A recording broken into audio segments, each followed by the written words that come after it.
So let's get into a more complicated definite integral here. We're going to do the same process.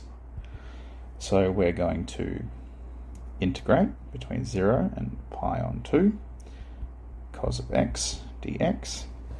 Now before we get started, I like to just set up a nice little integral here so that when I put my numbers in my square brackets, it's nice and tidy.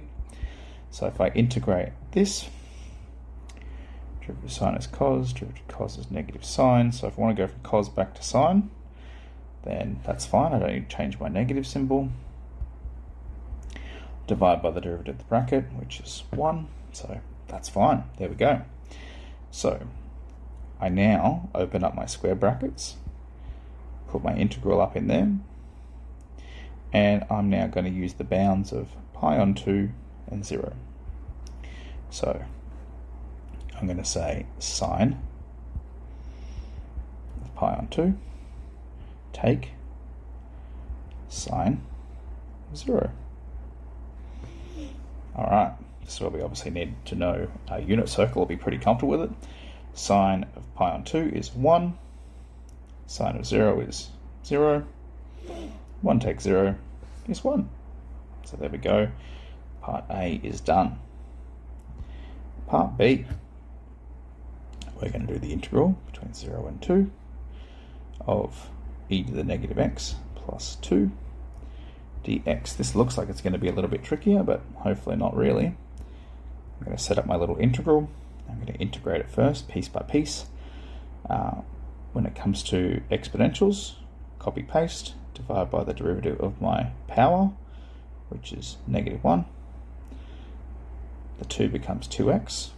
Of course, I'm just going to tidy this up a little bit. I'm going to probably write this as negative 1 over e to the x plus 2x. And again, I like to just use positive powers because when I'm substituting into my equation, I want to have positive powers to be able to use. Here we go, get my square brackets ready. So I'm going to put my derivative, or my integral, sorry, back up in there.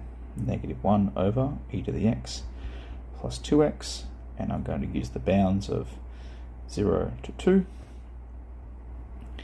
So negative 1 over e squared plus 2 times 2 take negative 1 over e to the 0 plus 2 times 0. Here we go.